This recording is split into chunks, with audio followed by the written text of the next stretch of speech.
So let's continue.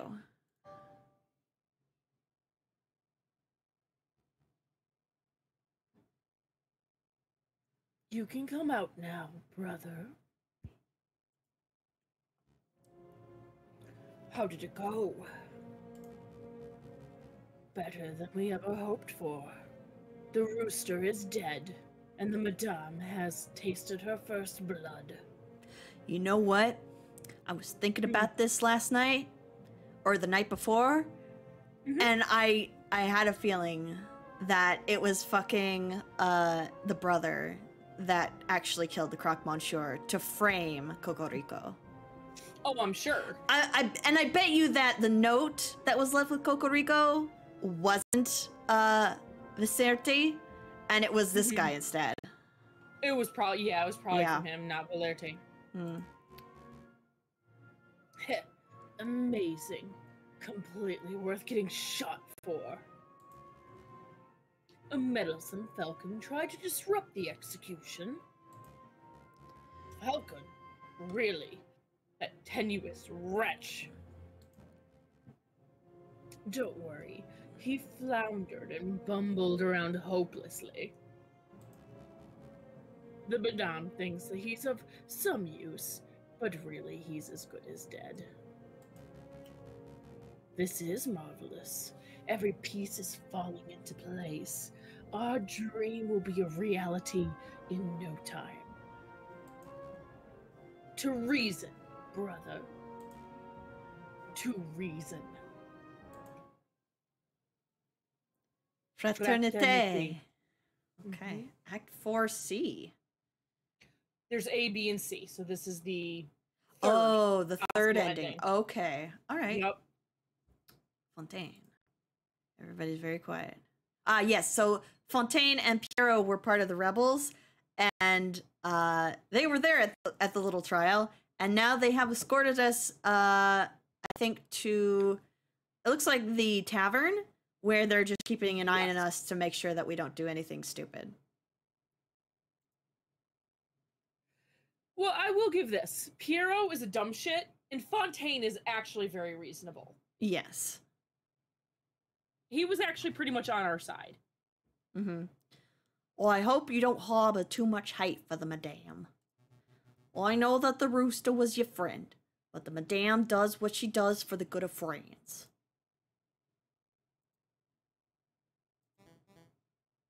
Oh boy, this is awkward. It is a bit. Perhaps a round of drinks are in order.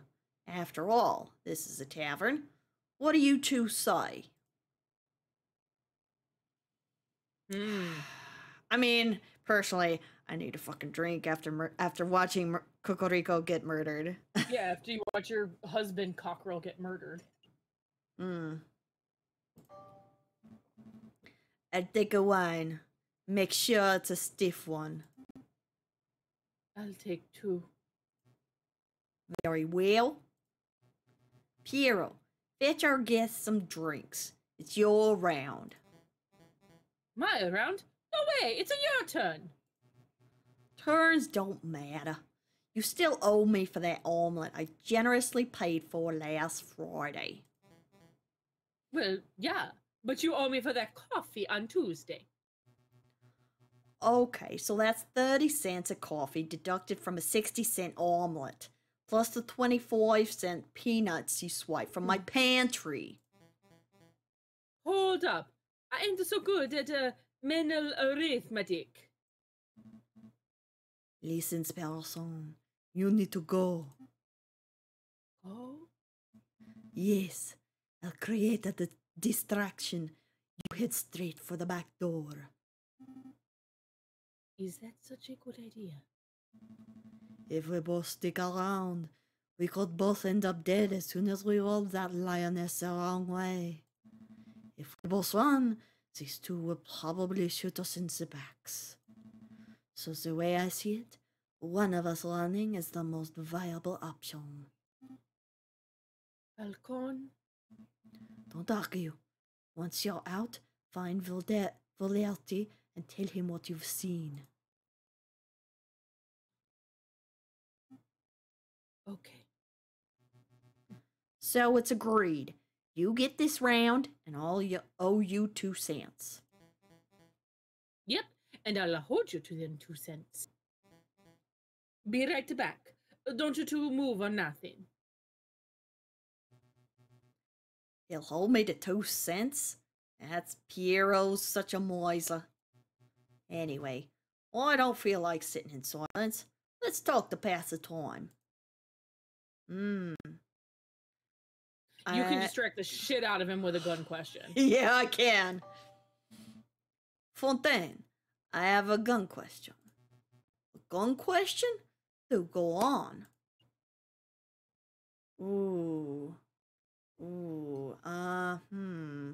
I would ask him about flintlock or percussion caps. Okay. What's better, flintlock or percussion cap ignition systems? What a delightful technical question. But I'm afraid there's no dispute here. Percussion caps are the future, hands down. You see, flintlocks are unreliable. A light little drizzle and the ignition system no longer functions. The gun becomes worthless. But a percussion cap will always work, as long as it's built correctly and as long as the gun has enough gunpowder. Well, I suppose there is a matter of material cost. How much does a brass cap cost compared to flint and steel? It's a little pricier, I think. Alright, I brought the drinks. One for me, one for you, and one for... Hey, where's the little one? The little one? Oh, he's right. Oh, merde. I lost him. You lost him? How did you lose him? I was gone for 2 minutes. I think I dropped the ball on this one. I'll say, the madame's gonna string us up for sure. Actually, we should make up a cover story. We can't let her find out about this. You can't let me find out about what? Ooh. Do we throw him under the bus? Ooh. What do you guys think? Do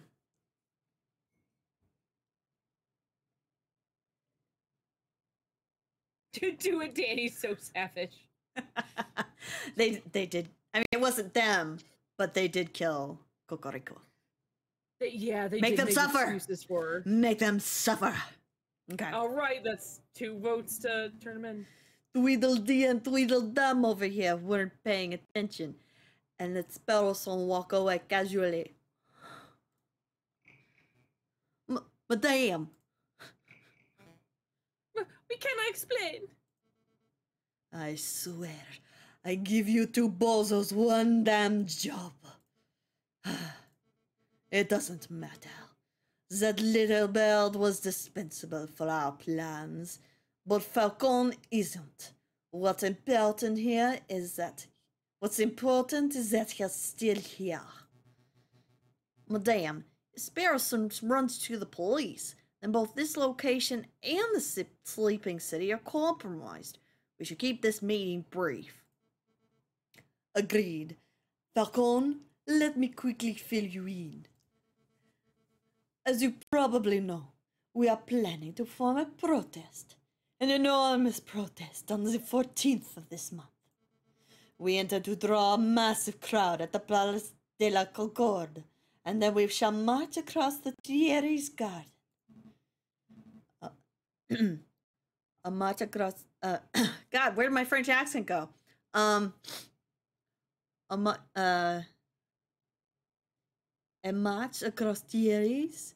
You intend to storm the Louvre? No. The Palais Royal. That's where the king and the prime minister will be residing. I would like it to go peacefully, but peaceful uprisings have a habit of turning violent, don't they? Exactly. And we can't let the leaders of this country escape amidst the chaos. They must be tried for their crimes against the French people. On that note, I want you to lead the prosecution. You want me to prosecute the King of France? The King and the Prime Minister, they are both responsible for the rampant inequality that plagues this country. On the day of the revolution, we will drag both of those overpaid bourgeois onto the streets, and you shall prosecute them then and there. I think I understand. Prosecuting the pair for crimes against humanity, I suppose. It could certainly be done. If I were to interview a lot of citizens, gather a lot of evidence, file some paperwork, I could probably prepare a case in around 2 months. We don't have the luxury of time. Use your ingenuity on the day, just like you did in the catacombs. You can't be serious. There is no alternative. The wheels of the revolution are already turning, and the revolution will ignite in under a week.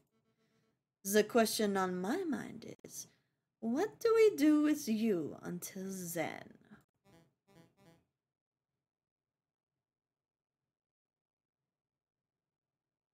Lily? Sorry. You can leave him with us, ma'am. We'll keep a good eye on him. After seeing this atrocious job you do guarding the little bird, I think not. I'll just have to guard you myself, Falcon. You shall spend this week at my side while I complete our preparations. At your side? All day and night? Absolutely. I am not going to let you out of my sight for 1 minute. Yandere. That seems excessive. You can trust me, madame. No, I can't. You've promised to help me, but I know that you don't actually believe in the cause of the Second Republic. If I give you one grain of freedom, you will undoubtedly flee. She ain't wrong. This meeting is over. Nah, she's got it. Come along, Falcon.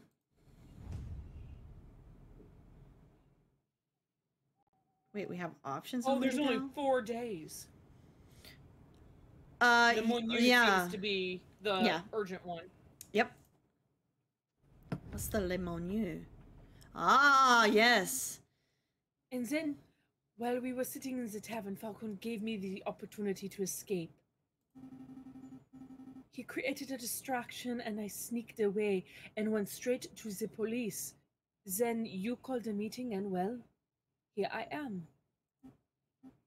So, yeah, that's the whole story. I see. So Severin Cocorico died at the hands of the rebels. That's right. Falcon revealed his true colors as a traitor.